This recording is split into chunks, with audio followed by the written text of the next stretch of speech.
नमस्कार, आपण पाहत आहे भांडा फोड न्यूज. एका दमात भ्रष्टाचारी कोमात. सोशल मीडिया, कर्जबाजारी, गुन्हेगारी, सट्टेबाजी, चोरी, मटका, जुगार, दारू, सावकारशाही, न्यायाच्या प्रतीक्षेत प्रशासन. भांडाफोड न्यूज. एका दमात भ्रष्टाचारी कोमात. जमिनीच्या वादातून भावाकडूनच भावाचा खून. जत तालुक्यात खळबळ. जत तालुक्यातील मल्हाळ रस्त्यावर झालेल्या खून प्रकरणात धक्कादायक उलगडा झाला आहे.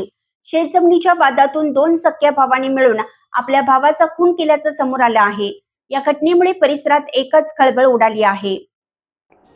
जत येथील मल्हाळ रस्त्यावर श्रीधर निमगोंडा यडगोंड यांचा खून करण्यात आला होता. या प्रकरणात त्यांच्या सख्या भावाचाच सहभाग असल्याचं तपासात निष्पन्न झालं. मृत श्रीधर यडगोंड यांचा मुलगा शांत गौंडा याने दिलेल्या फिर्यादीनुसार प्रभाकर यडगोंड आणि गंगाधर यडगोंड यांच्या विरोधात खुनाचा गुन्हा दाखल करण्यात आला आहे. माहितीनुसार यडगोंड कुटुंबामध्ये आजोबाच्या नावावरील 7 एकर जमिनीच्या वाटणीवरून गेल्या 4 वर्षापासून वाद सुरू होता. जमिनीची विक्री आणि विहिरीच्या पाण्याच्या वापरावरून सतत संघर्ष होत होता. या प्रकरणी न्यायालयात खटलाही प्रलंबित आहे. घटने दिवशी श्रीधर हे सकाळी पोलीस ठाण्यात तक्रार दाखल करण्यासाठी निघाले होते.